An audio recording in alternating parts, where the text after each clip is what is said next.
Controla o tempo aí.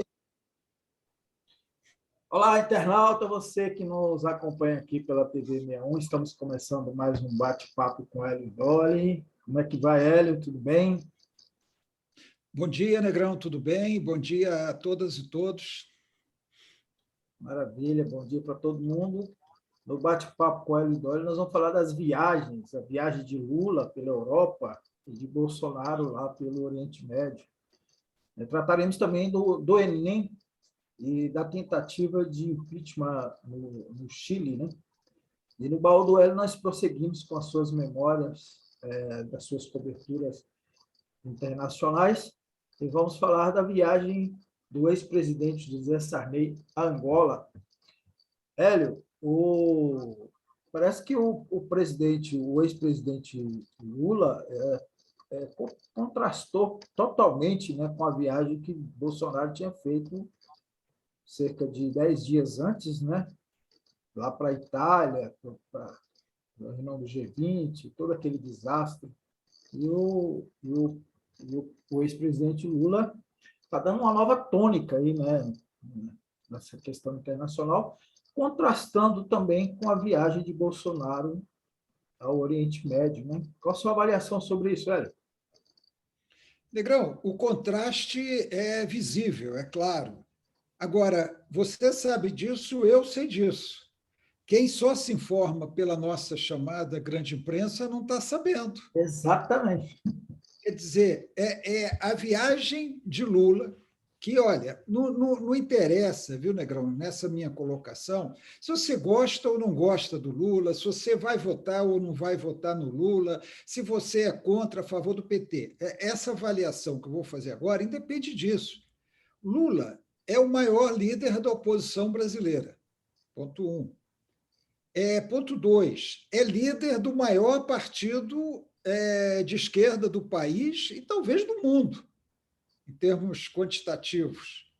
Não é? É um candidato à presidência da República que não é um candidato normal a presidente da República. É um candidato a presidente da República que já foi presidente 2 vezes, ou seja, é um ex-presidente da República, e, além disso, esteve preso num julgamento polêmico, anulado pelo Supremo Tribunal Federal. Ou seja, Lula tem todos os ingredientes da notícia.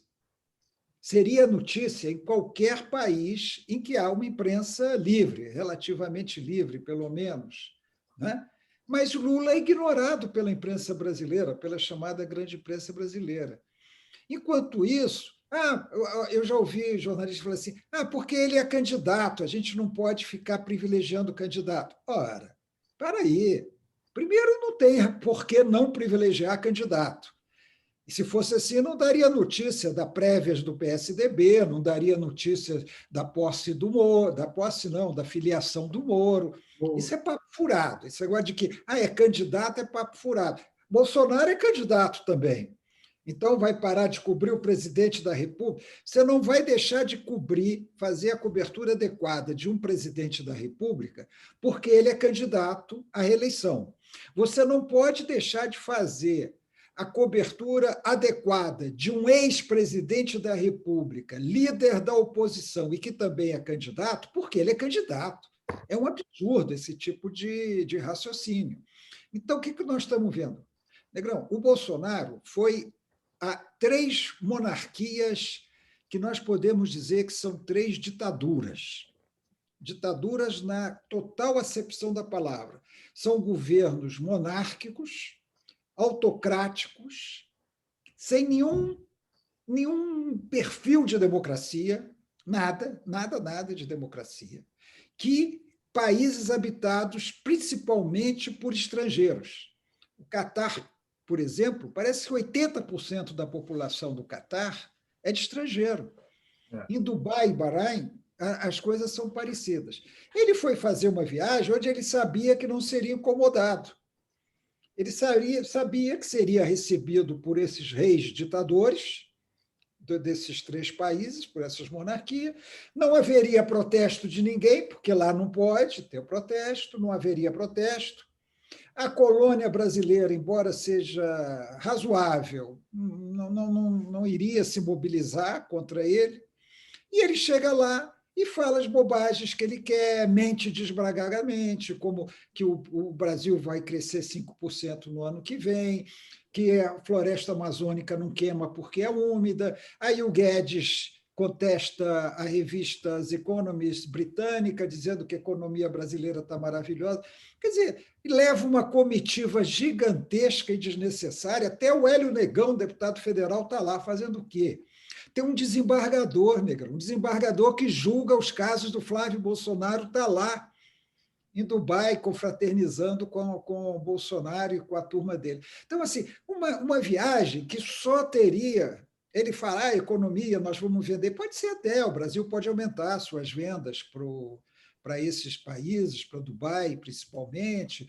Tudo bem, mas para isso não precisava esse festival de Bolsonaro no exterior, essa gastança. Quero ver quando começarem a revelar, que se bem que não é possível revelar tudo, os gastos com essa viagem. Os gastos imensos, porque a comitiva é enorme. Ele disse que o hotel dele acho que custa 40 mil reais a diária. Ele disse que o rei está pagando lá, sei lá como é que é, se é rei, sheik, sei que lá, é que está pagando a despesa. Tudo bem, é normal. O visitante estrangeiro, um chefe de Estado, é hospedado pelo país que o recebe. Até aí tudo bem. Mas é uma viagem... Tudo bem, pode ter seus elementos econômicos, mas uma viagem que serve como propaganda para o Bolsonaro. Para ele dizer, olha, eu estou indo ao exterior, eu estou sendo recebido por chefes de Estado, chefes de governo, eu estou sendo muito bem recebido, eu estou apresentando o Brasil a esses países. É uma viagem de propaganda. Aí o Lula vai para a Europa. Negrão, o Lula foi recebido pelo futuro chanceler da Alemanha, o sucessor da Angela Merkel. Você vê a importância da Alemanha na Europa e a importância do chanceler, que lá é o equivalente a primeiro-ministro. Foi recebido pelo Olaf Scholz, eleito para chefiar o governo da Alemanha. A imprensa desconheceu. A imprensa desconheceu isso. Ele vai ser recebido, acho que é hoje, pelo Emmanuel Macron, que é o presidente da França. Cadê? Ele vai ser recebido pelo Pedro Sanches. Ele foi aplaudido de pé no Parlamento Europeu, né? Não, eu vou chegar lá. Eu estou falando dos três chefes de governo. Um futuro chefe de governo e dois atuais. Emmanuel Macron, da França, e Pedro Sanches, da Espanha. Pedro Sanches, na Espanha, se chama presidente do Conselho. É o primeiro-ministro também. E o Macron é presidente da França. Ele foi recebido pelo Parlamento Europeu, discursou no Parlamento Europeu, foi intensamente aplaudido, fez um discurso, como eu te disse, não precisa gostar ou não gostar de Lula, fez um discurso de estadista, não fez discurso de candidato. Ele não estava falando para o eleitor brasileiro, ele estava falando para os dirigentes de outros países da Europa. Não foi um discurso feito para ganhar voto no Brasil. Foi um discurso para mostrar que há possibilidade do Brasil ter um estadista na presidência da República a partir de 2023, e não um fascista, negacionista, idiota, ignorante, como é Bolsonaro. Né? Então, ele ontem foi no principal, na mais famosa, vamos dizer assim, faculdade francesa, que é a Sciences Po, que é o Instituto de Ciência Política, de Estudos Políticos lá da França. Ele tem um título de doutor honoris causa dessa faculdade. Foi lá, discursou, foi aplaudido na rua. A imprensa brasileira desconhece, não faz essa cobertura. Então, nós temos aí, como você falou, nós temos aí um contraponto. A viagem de um candidato que é o líder da oposição no Brasil, queira ou não, é o líder da oposição.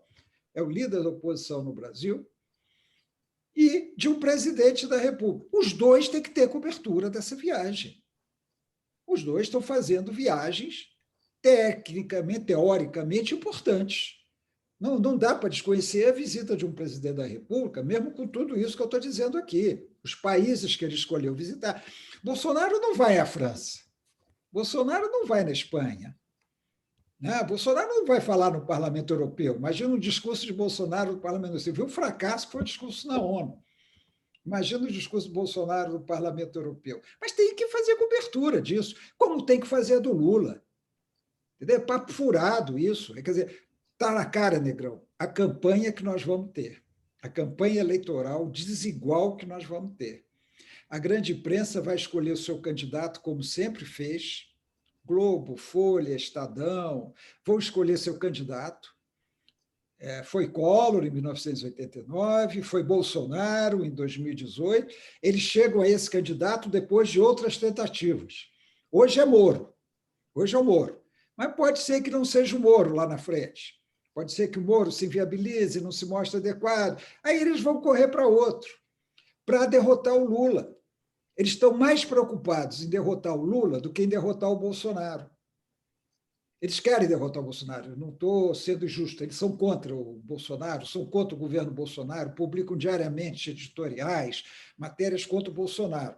Mas eles meio que normalizam o Bolsonaro presidente, como se fosse um fator normal e não uma tentativa de implantação fascista no Brasil. Visível a cada dia. Agora talvez o exemplo do dia seja o Enem, o exame do Enem. Mas então, Negrão, essas viagens mostram não só o peso que o Lula tem no mundo, ele é reconhecido, ele é recebido, né?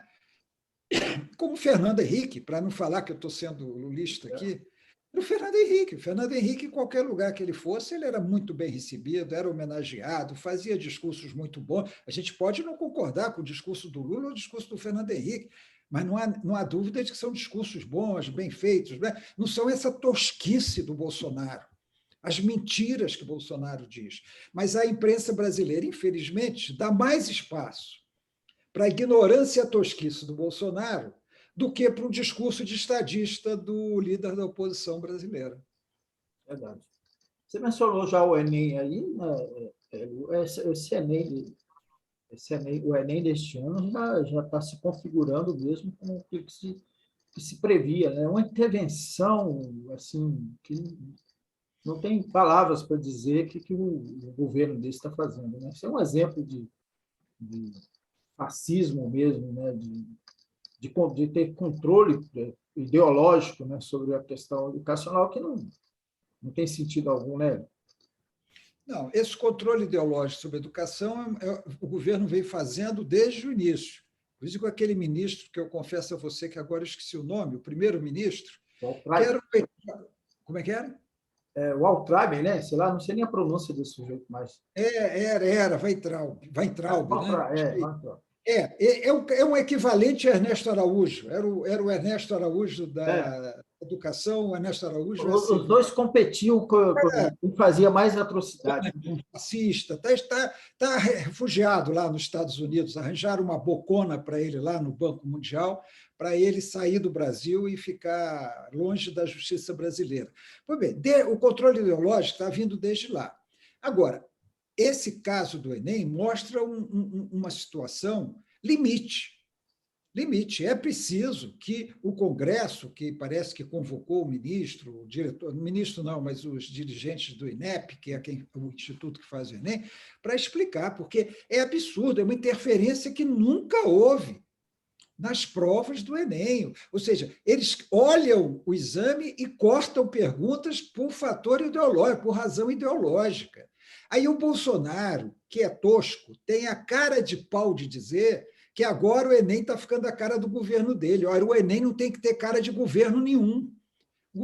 O Enem tem que ser uma prova para os estudantes baseada em fatos científicos, em fatos históricos, em fatos comprovados. Não é cara de governo, não tem que ter cara de governo do PT, ou cara de governo Bolsonaro, ou cara de governo Tucano. Enem não é isso. Então, ele confessou o crime. Ele confessou. Aí o ministro da Educação atual, que é outro ignorante, aí ele vem popando, não foi isso, ninguém viu o Enem. Aí está dizendo que aquela pedido de demissão de mais de 30 dirigentes do Enem é por questões salariais. Ele tem o desplante de dizer isso, disse na televisão. Não, não é por causa da prova do Enem, é porque eles estavam querendo um aumento no salário, sei lá o quê, uma vantagem salarial qualquer. É mentiroso, o cara é mentiroso, é nosso ministro da Educação, o cara é enganador, o cara é fascista, e é nosso ministro da Educação. Então, quer dizer, o Enem é hoje, vamos dizer, hoje, dia de hoje, ele é um símbolo dessa disfarçatez fascista do governo Bolsonaro. Né? Que é todo dia. Né, Negro? A gente vem aqui, todo dia a gente tem que falar dessas coisas, porque todo dia tem alguma coisa. Todo dia tem um ato fascista, uma declaração fascista, alguma coisa nesse sentido. Bolsonaro está cumprindo o que prometeu, vamos reconhecer. Ele disse que queria destruir para depois construir uma nova ordem no Brasil. Ele não falou o termo que eu vou falar agora, uma nova ordem fascista. Uma nova ordem baseada no fascismo. Mas ele deixou claro isso. Eu vim para destruir, não vim para construir. E ele está destruindo. Está destruindo o Brasil dia a dia diante de nosso... O que nós vamos fazer? Né? E o tal do impeachment foi para... Não existe, ninguém mais fala impeachment, ninguém mais quer o impeachment.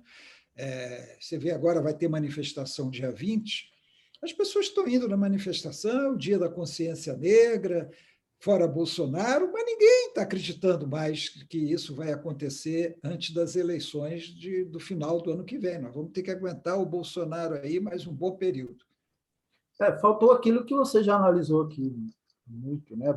Vontade real de que, de fato, tivéssemos o fora Bolsonaro, né? Porque agora não, falar em fora Bolsonaro também já passou a ser um discurso vazio, né? Porque ninguém se empenhou muito. Mas, falando em impeachment, vamos analisar, aqui está na nossa pauta, o Hélio analisar o que aconteceu no Chile, né? Que, na verdade, o Chile também não conseguiu avançar no impeachment de Sebastián Piñera, mais por conta da sua relação lá com as offshores, né, Hélio? Do que a repressão que ele sempre trouxe muito violenta contra os movimentos sociais no Chile. Isso já há cerca de 2 anos, mas foi derrotado em vários momentos, né? Inclusive com a instalação de uma Assembleia Nacional Constituinte. Mas, o Hélio, ele escapou, né? Ele escapou, Negrão, mas eu acho que o impeachment no Chile traz para nós algumas... É pouco pretensioso falar em lições, mas traz para nós algumas coisas. Primeira coisa que eu queria frisar. Por que pediram o impeachment do Sebastián Piñera?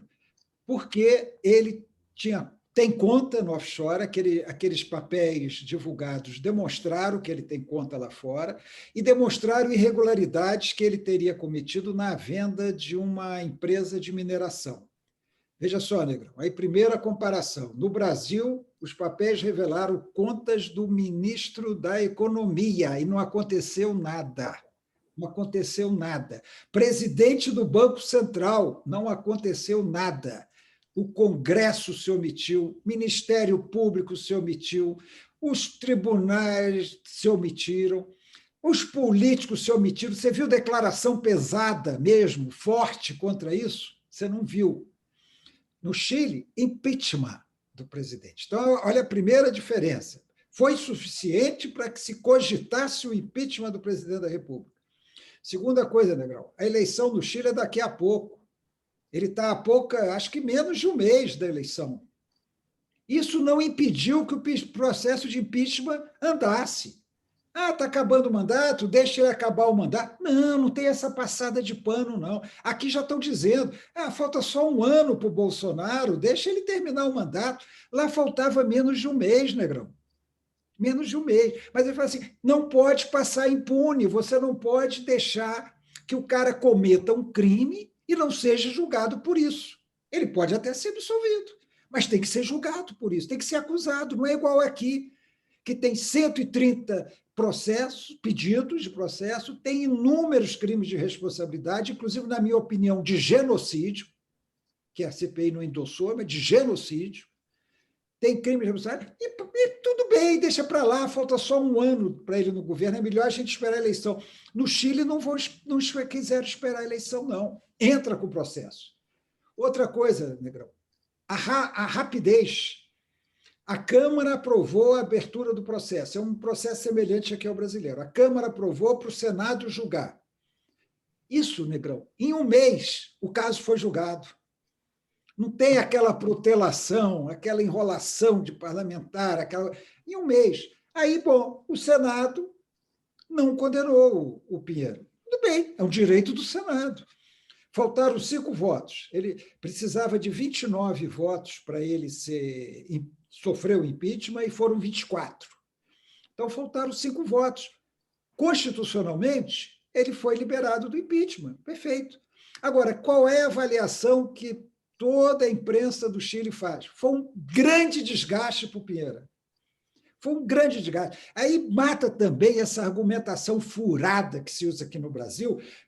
O Rodrigo Maia foi especialista nisso, o Rodrigo Maia, mas não é só ele, não. Se a gente faz o impeachment e ele não passa, o presidente sai fortalecido. Sai fortalecido como? Sai fortalecido como num processo de impeachment? O Trump sofreu um processo de impeachment, ganhou e não saiu fortalecido, não, saiu enfraquecido. E perdeu a eleição. Papo furado. Se não for aprovado, o presidente se fortalece. Se fortalece por causa de votação de senador? Que bobeira é essa? Que bobagem é essa? E eu vejo muitos jornalistas repetindo essa bobagem. Cometeu crime, tem que ser denunciado, tem que ser julgado. Se foi inocentado, foi inocentado. Mas você não pode simplesmente passar pano igual esse Arthur Lira, não deixa o processo andar. Então, Negrão, o Chile deu uma lição ao Brasil de como se age numa situação dessa. Se fosse no Chile, esse ministro da Economia, o Paulo Guedes, já estava fora do governo. Não teria como segurar um cara desse no governo, depois da revelação de que cada alta do dólar no Brasil, ele está ganhando dinheiro, Negrão. Cada alta do dólar, ele e o presidente do Banco Central estão ganhando dinheiro. Presidente do Banco Central. Presidente do Banco do Brasil. E agora ainda descobriram que a mulher dele é sócia nessa empresa, ele omitiu essa informação. E a filha dele também tem uma participação. Ele omitiu essa informação do Brasil. Você tem visto a imprensa falar disso? Quase não fala disso. A gente fica sabendo a notícia, mas deixa para lá. Ele mentiu. Deixa lá, ele mentiu. Ele só mentiu. O ministro da Economia só mentiu. Não tem nada de mais isso. Quer dizer, esse é o Brasil que nós temos hoje. É escandaloso, né? Mas como tudo está se normalizando neste país, né? A coisa vai passando, as boiadas vão passando aí e todo mundo vai achando normal. A conivência à subserviência, né, ao poder. Ou subserviência ao poder ou conivência com esses desmandos do poder que nós temos aqui no Brasil hoje. Exatamente. Vamos, então, para o baú do Hélio. No baú do Hélio, o Hélio continua com as suas memórias das suas coberturas internacionais. E ele acompanhou a viagem de José Sarney em Angola. Foi que ano mesmo, Hélio? Negrão, 1988. 88, né? 1988, é. Antes do ano. O que Sarney foi fazer em Angola, Hélio? Negrão, veja só. Eu falei com você para a gente falar disso hoje, que nós falamos das viagens do Bolsonaro, né? Viagem do Lula. O presidente da República geralmente faz várias viagens ao exterior, né, durante seu mandato. E essa foi a única viagem que eu fiz ao exterior como presidente da República. Foi a única. Então, é a única que eu fiz. Por quê? Por que é a única? Porque eu não cobri a presidência da República na ditadura. Eu era impedido de cobrir a presidência da República na ditadura porque eu não recebia a credencial necessária devido ao que eles consideravam minha ficha suja, né? Como militante e tal, e eu considero uma honra ter essa ficha. Mas, então, eu não podia cobrir. Como eu não podia cobrir, eu nunca viajei, nunca acompanhei, nunca fiz cobertura presidente. A única que eu fiz foi uma viagem interna a Belém do Pará, com o Geisel. Eu estava na Folha de São Paulo, substituindo o titular que cobria a presidência, e, para ficar um mês, eles me deram uma credencial provisória no governo Geisel. E, durante esse período de um mês, teve uma viagem a Belém, que eu fiz a cobertura dessa viagem do Geisel a Belém. Mas, no exterior, a única que eu fiz foi do Sarney. Mas aí já não existia mais a restrição, né, Negrão? Aqui, um jornalista que tivesse lutado contra a ditadura, que tivesse sido preso, que tivesse cobrisse o presidente da República. Mas o engraçado, Negrão, é o seguinte: quando se anunciou, eu era coordenador de política do Estado de São Paulo. Eu não cobria presidente, eu era o coordenador de toda a reportagem política do Estado de São Paulo, que incluía a cobertura do Itamaraty, relações exteriores, incluía também isso. E aí chegou lá no jornal a informação de que o Sarney iria a Angola. E o repórter que cobria a presidência havia lá que ele cobriria viagens mais importantes e as menos importantes ele poderia ser dispensado de cobrir e tal. Aí falou assim: quem quer ir a Angola? Quem aí da equipe quer cobrir o Sarney em Angola? Havia um certo rodízio também. Ninguém quis, Negrão. Eu não disse que eu queria, que eu falei, bom, isso é uma função para algum repórter, né? Algum repórter cobrir a viagem e tal. Ninguém quis ir a Angola. Imagina ir a Angola. Ainda mais quando. Aí eu falei, olha, eu quero. Aí todo mundo escutou, o coordenador quer. Eu queria, eu estava doido para ir a Angola, eu queria conhecer Angola. Angola ainda estava em guerra civil, né? Ainda tinha. Estava já no processo de paz, mas ainda tinha combates entre o MPLA, que era o governo, né? Era entre o governo, né? Que era o partido MPLA, e a UNITA, que era o grupo de guerrilha que se opunha ao governo. A UNITA era financiada pelos Estados Unidos e o governo recebia apoio da União Soviética e de Cuba, que inclusive mandou tropas. Cuba mandou milhares e milhares de soldados para Angola. E os cubanos estavam lá quando eu fui.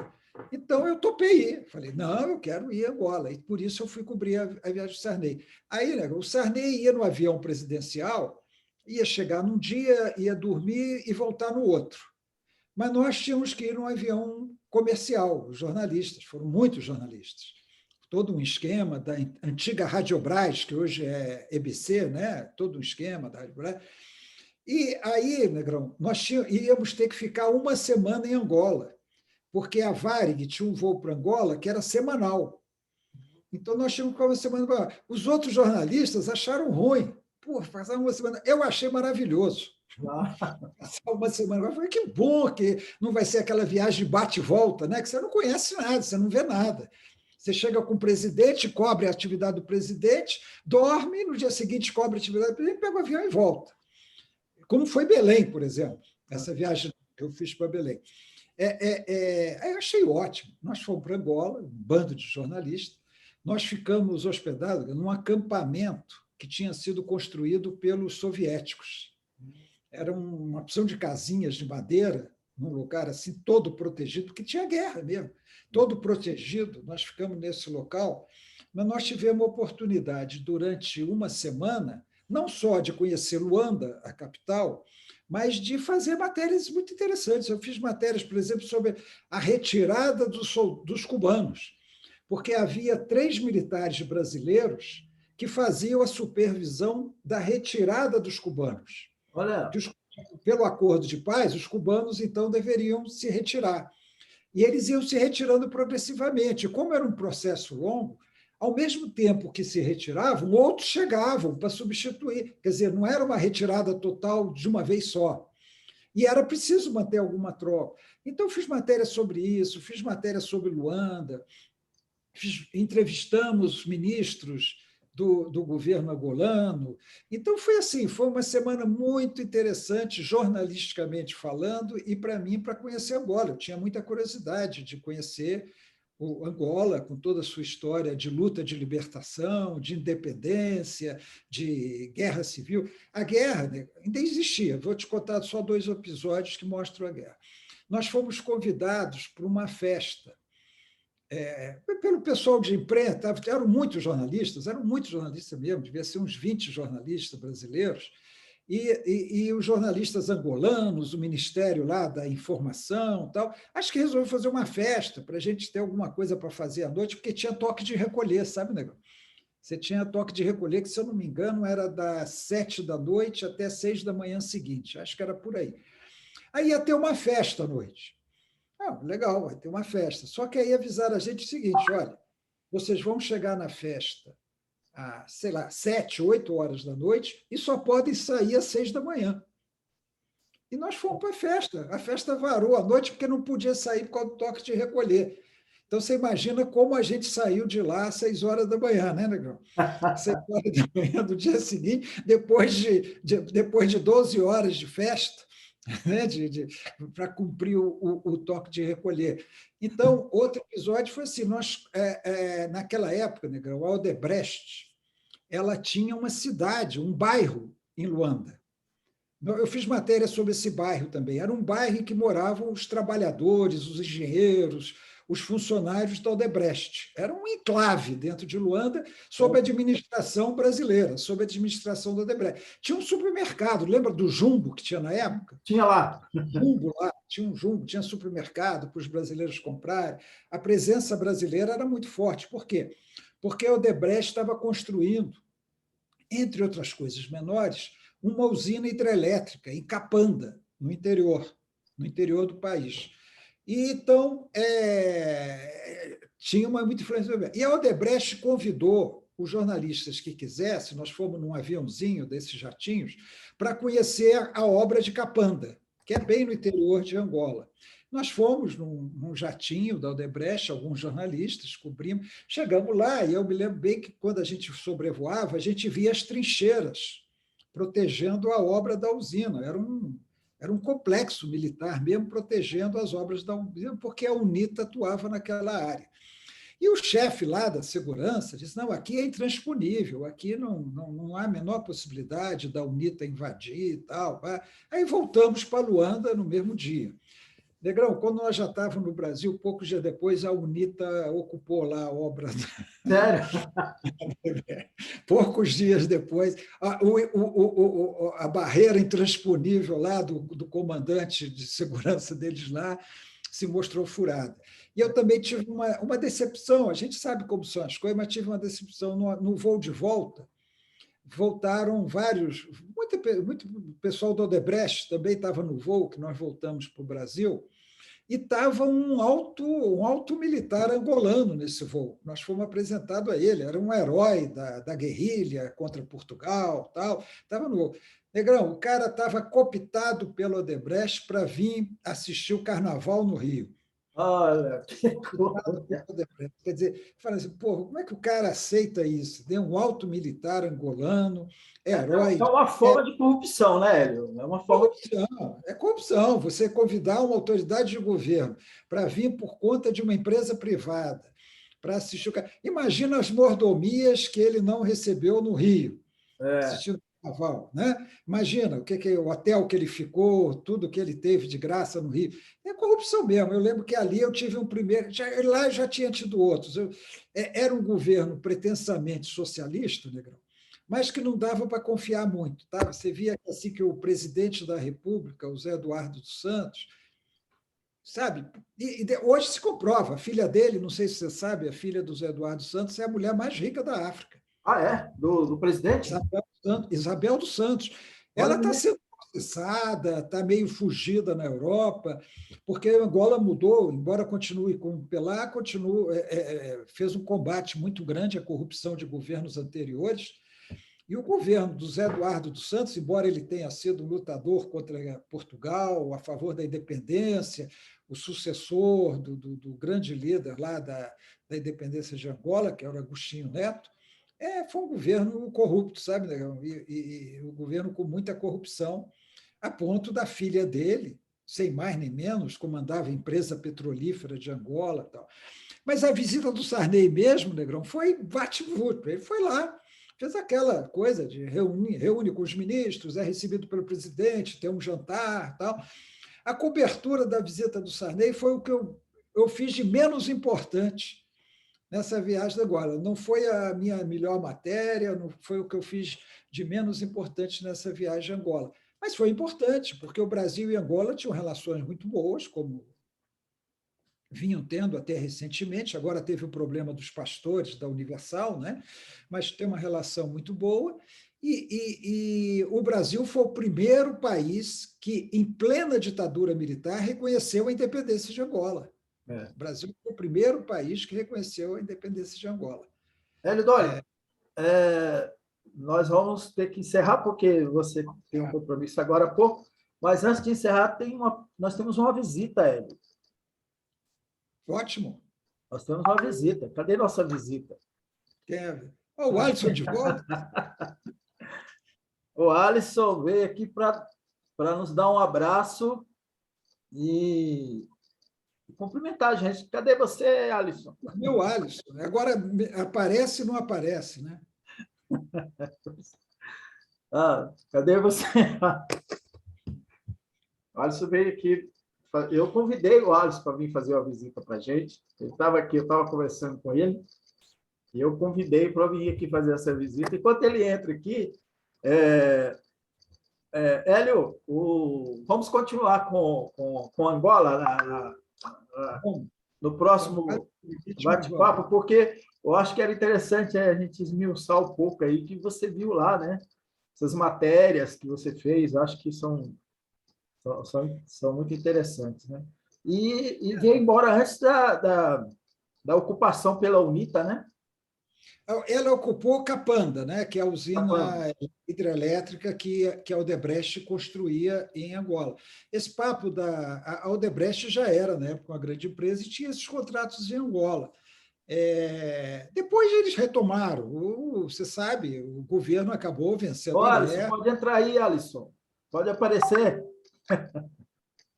Até porque está quase chegando no nosso limite aqui, né, Negrão? O Alisson acho que vai deixar para a próxima.